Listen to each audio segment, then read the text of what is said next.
Good evening, Mr. Hunt. Your mission, should you choose to accept it.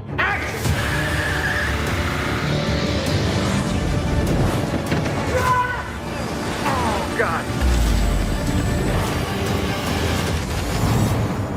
The mission in Mission Impossible is to recover 3 plutonium cores before they can fall into the hands of a terrorist known only as John Lark. Kill them.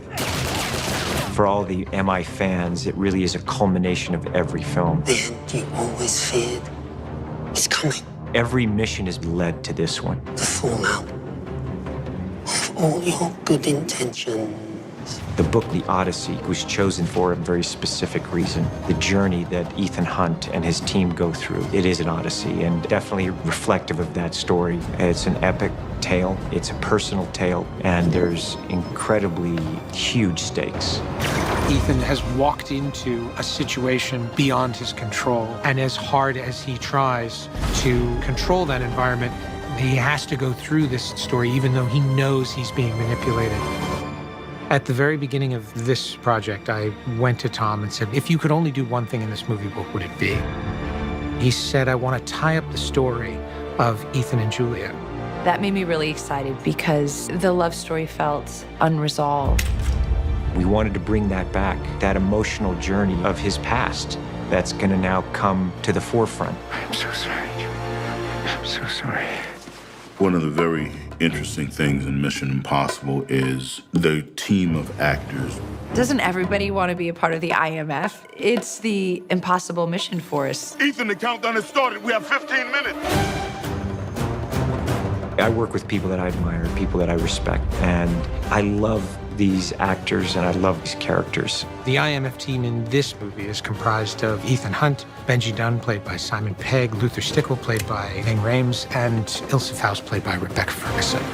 Bringing the team together is a real challenge. The story seems to scatter them. It's very rare where you find moments where you have the whole team together right before the car chase kicks off. They all end up in a cart. We were hurtling around Paris. I'm in the back with Ving and Henry, both of whom are large men. Was the little car your idea? At one point, Henry decided he didn't want to ride back in the car because it was quite cramped, so he said, I'll run up there. And we just drove the car next to him running, and I sang the Superman tune out the window at him. Henry Cavill, who plays Walker in the film, is something of a wild card in our story. He's the director of the CIA's #1 assassin. He goes and takes out people who you can't capture.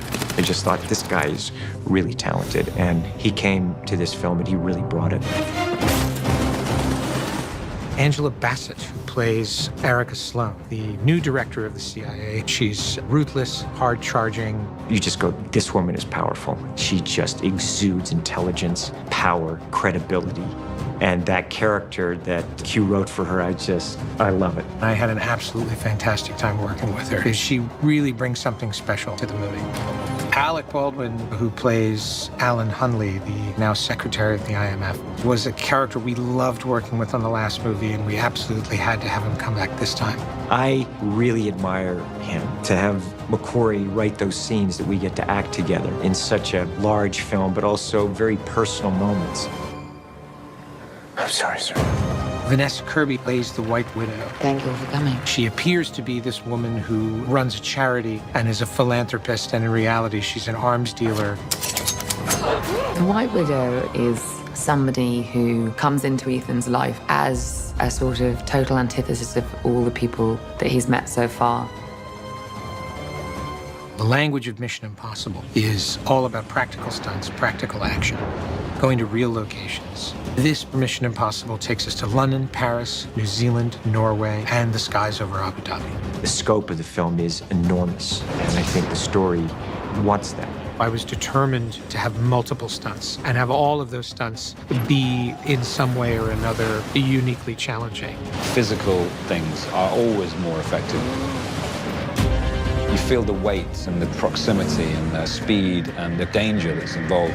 You can tell when something's been cheated, and the one thing that Tom definitely does not want to do is cheat an audience. Tom is actually hanging off that helicopter when he dropped to the cargo bag. He did that. I know he did it because I watched him. It's all to maximize the fact that the character that you're with is doing all of these things, and it really puts you in the center of the action. We are crashing and driving trucks, cars, motorbikes. We're skydiving. We're helicopter flying. We're falling. We're fighting. We are running on rooftops. The rooftop chase in London was originally going to be a small bit of action that joined two acts together. It grew in size and it grew in complexity. I'm gonna run as fast as I can. I'm actually gonna try to make it to the other side. First two takes, I went in quite hard, and it knocks the wind out of you, but it looked cool. So I was like, all right. You really wanted to stretch it out and make it look great. Put my foot out literally for a split second to try to soften the impact just a hair. It put pressure on his foot and snapped it. I looked down. He knew he had broken his ankle. I crawled over the wall just to get past camera because I knew this is the take. First thing he did was turn to the camera operator and say, did you get that? The shot of Tom breaking his ankle actually made it into the film. Tom, being such an athlete, is aware of what it takes to do what he's about to do. Tell me what I can climb, guys. People think that he's reckless, and he's not. He's incredibly safety conscious. Nothing would ever happen on set if he wasn't 100% sure that it was safe and doable. Tom is never just flying a helicopter or riding a bike or driving a car. He's giving performance as Ethan Hunt. To be able to give character whilst doing it at that level is what separates him.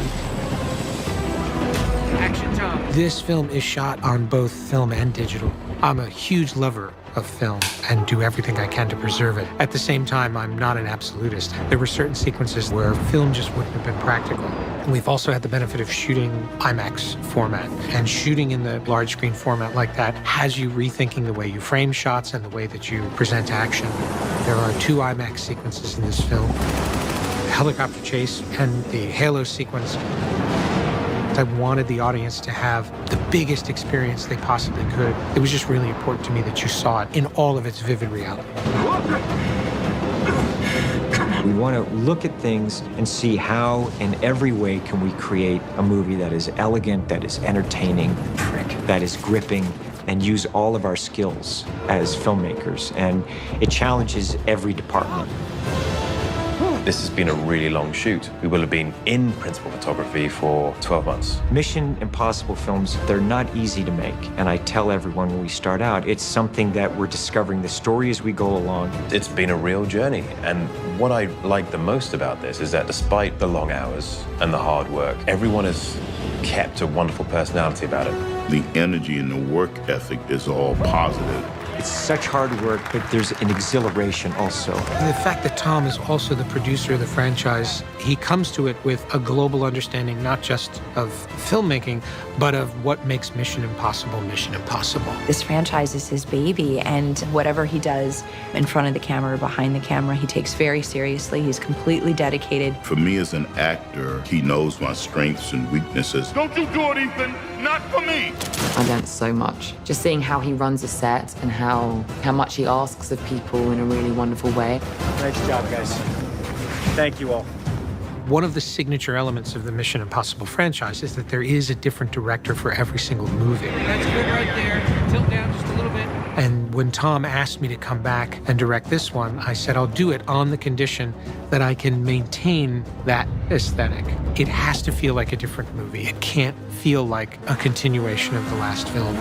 That involved an almost universal rethinking of my key crew. What was essential to that was the cinematographer. In terms of the look of the film, it's 180 degrees different from the last movie. The visual style is different. It still has his bold sensibility of storytelling. He really is just enormously talented. Not only is he a great filmmaker, he's a great writer. He is such an accomplished writer, has such a clear understanding of storytelling and structure. I didn't expect it to be as free and spontaneous, and you just go down the river and you've got to let go. He must be exhausted by the end of the shoot because he's been directing and writing throughout the entire thing.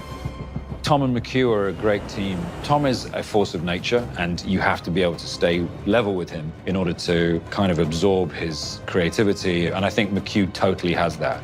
We share the same sensibility in storytelling and style. I just really have such admiration. We figured out recently that we've worked on 9 films together in 10 years. There's a really great sense of trust. They are both working towards the same goal, which is a great story, and there's no ego involved. It's a lesson in how to make movies. The Mission Impossible franchise is as popular as it is because it never forgets the audience. To be able to make these films all over the world is something that is a real privilege, and that's why I just give it everything I have.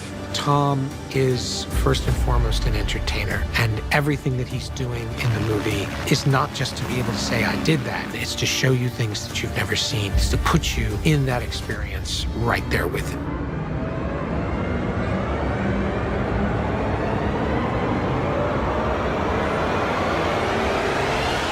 It's another great installment in what has become a really beloved, long-running story. Ultimately, it's a story about people. It's very human. After 5 Mission Impossible movies, it's safe to say this one outdoes them all. 2. I think we just pulled out all the stops. 1. It's just a beautiful movie.